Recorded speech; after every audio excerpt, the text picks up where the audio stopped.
안녕하십니까? 수요 성경 공부 오늘은 창세기 5장부터 8장까지 말씀을 함께 공부해 보도록 하겠습니다. 이 장은 홍수와 노아의 믿음 이런 부분에 대해서 다뤄보도록 하겠습니다. 특별히 이 5장과 8장 사이를 네 가지로 이렇게 구분을 해서 보면 첫째가 역사로 본 대홍수에 대해서 우리가 살펴볼 수 있다는 거예요. 대홍수는 성경에 나오는 그냥 전설이나 성경에 나오는 그냥 이야기가 아니라 지어낸 이야기가 아니라 창세기 기록에 분명히 하나님께서 이루신 일이다. 이렇게 이제 말씀을 하신다는 거예요. 그와 동시에 예수님께서 분명히 노아의 홍수에 대해서 말씀하셨고, 그리고 사도들, 특별히 베드로가 노아의 홍수에 대해서 상세하게 설명을 했습니다.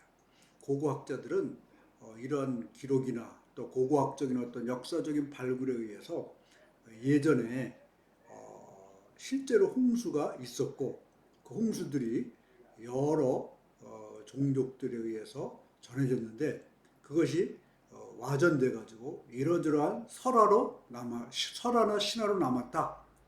이렇게 이제 생각하고 있다는 거죠. 그래서 성경이 온전히 하나님께서 이 땅을 홍수로 멸한 그런 사실을 말하고 있고, 그 세계 역사 가운데서도 그것이 하나님을 믿지 않는 사람들 가운데서도 그것이 나타나 보인다라는 것을 말씀하고 있습니다. 여러분, 그렇다면 이제 홍수의 목적은 뭔가? 성경 말씀 창세기 6장을 보면 인간은 타락을 했습니다. 하나님 앞에 생각하고 말하고 행하는 모든 것이 다 타락하게 됐다는 거예요. 그래서 땅은 죄악이 관영을 했습니다. 그래서 하나님께서 어쩔 수 없이 이 세상을 멸하기로 선택을 하실 수밖에 없던 거죠. 왜 그렇습니까? 세상을 새롭게 시작하기 위해서는 무언가 무너져야 되는 거예요. 새로운 나라도 새로운 왕조가 시작하려면 옛날의 나라는 무너져야 되듯이 그런 무너짐이 있어야 새로운 시작이 있기 때문이라는 것이죠. 홍수의 순서는 먼저 하나님께서 이 노아에게 뭐를 지으라 그러셨냐, 방주를 지으라 그러셨는데 이 방주는 아주 정교하게 설계된 그런 어떤 그 배라기보다는 삼나무 이런 거에 역청을 칠해서 만들어진 그런 3층으로 된 그런 배다. 그 당시에 여러분 배가 있었겠습니까? 비도 없었고, 그 다음에 대부분 사람들이 이렇게 바다라는 것을 별로 보지도 못하고 그랬기 때문에 배가 뜬다는 사실도, 물속에 뜬다는 사실도 별로 이해하지 못했을 거예요. 더군다나 산에서 지금 배를 만들고 있는데 사람들이 얼마나 손가락질하겠습니까?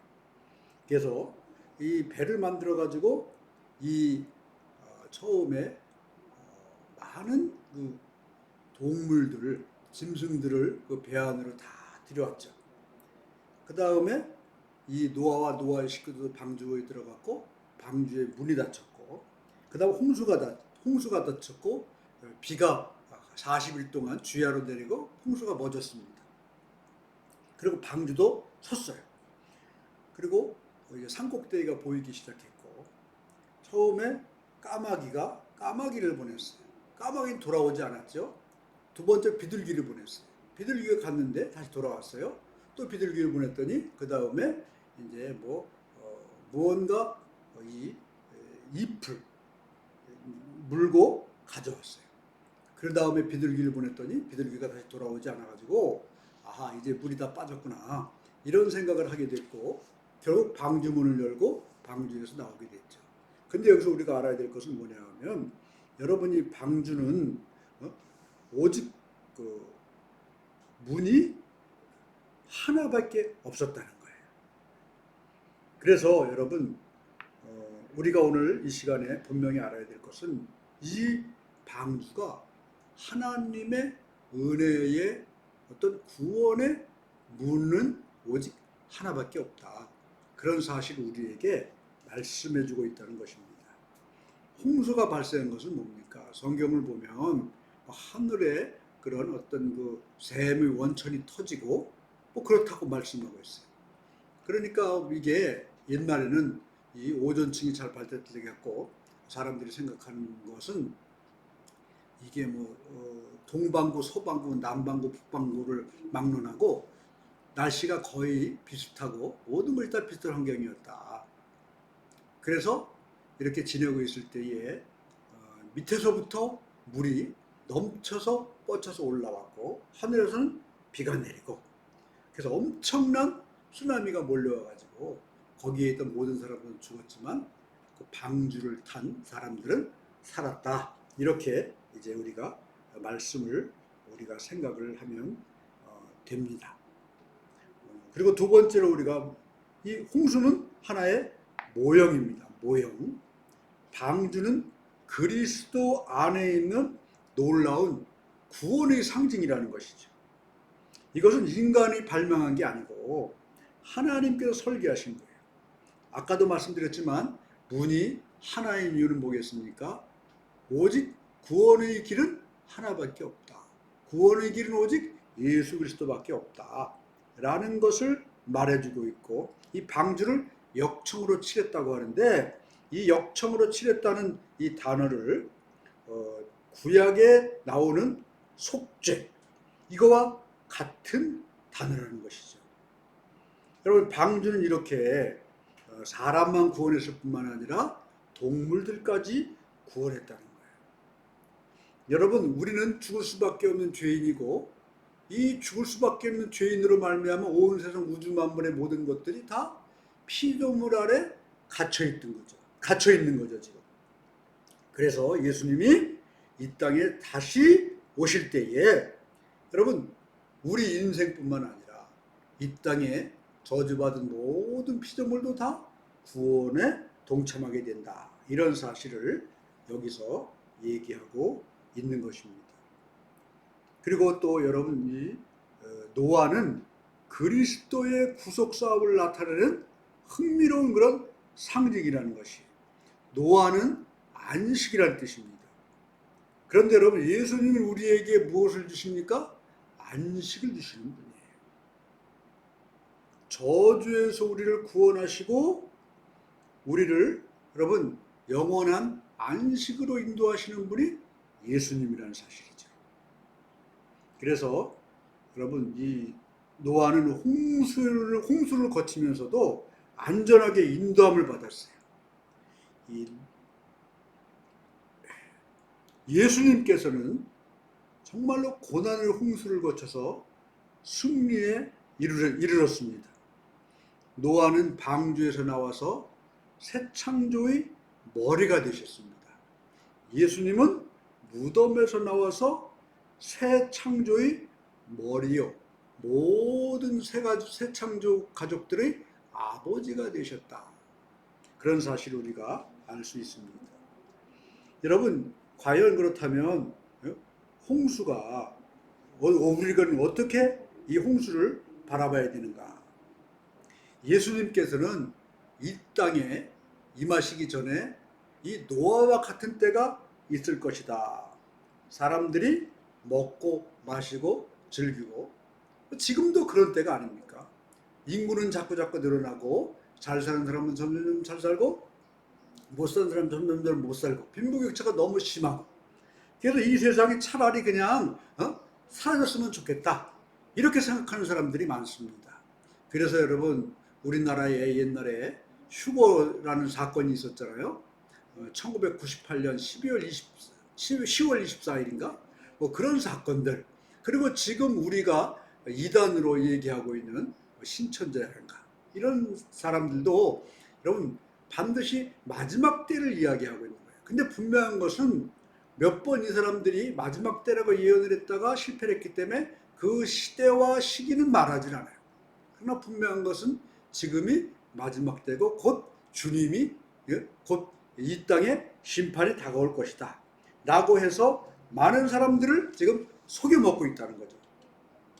우리가 오늘 이 시간에 분명히 알아야 될 것은, 여러분, 이 노아가 이 모든 심판에서 구원을 얻은 게 무엇 때문에 얻었습니까? 자기의 의나 자기의 공로가 아니라 오직 하나님이 노아를 택하고, 그래서 이 하나님이 은혜로 말미암아 방주를 준비하게 하셨어요. 노아가 여러분 방주를 준비하면서 많은 사람들에게 이제 마지막 심판을 물러할 것이다 라고 많은 사람들에게 예언을 하고 선포를 하고 전도를 했어요. 그렇지만 그 당시에 하늘이 저렇게 쨍쨍한데 무슨 비가 오냐, 비가 오더라도 이 높은 산 꼭대기까지 무슨 비가 오겠느냐 라고 노아를 조롱했다는 거죠. 여러분, 지금도 마찬가지라는 거예요. 지금 여러분 이때에는 하나님의 진리가 선포돼도 듣는 이가 적고, 그 듣는 것을 믿는 이는 더욱더 적게 된다는 겁니다. 그래서 오늘 이 창세기 5장부터 8장까지를 전체적으로 종합하면, 첫 번째는 하나님은 죄를 반드시 벌하신다. 두 번째로 하나님은 인간들에게 경고하신다. 지금도 어디를 통해서, 여러분, 노아가 방주를 통해서 멸망의 날을 경고했듯이 교회를 통해서 마지막 심판을 하나님은 경고하고 계시다는 거예요. 그리고 하나님의 구원의 방법은 과거나 현재나 동일하다는 겁니다.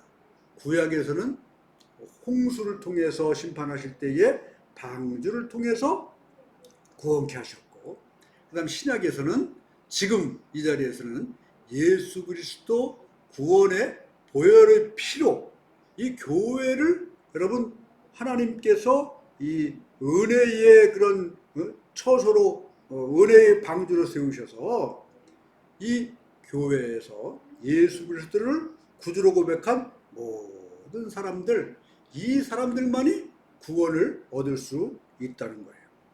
그리고 여러분, 우리가 이번에 분명히 또 노아의 모습을 통해서 알아야 될 것은, 하나님께서는 이 노아에게 말씀을 하니까 노아가 모든 것에 다 순종하였다는 거예요. 진정한 믿음은 적극적인 순종이 나온다는 겁니다. 지금도 우리는 이 마지막 때다 이렇게 말하는데, 이때를 당하여서 무엇을 해야 됩니까? 하나님 말씀에 온전한 순종이 필요하다는 겁니다. 그리고 노아와 그의 가족은 여러분 이 세상에서 분리돼서 자기들만 살기가 어려웠었어요. 지금도 마찬가지입니다.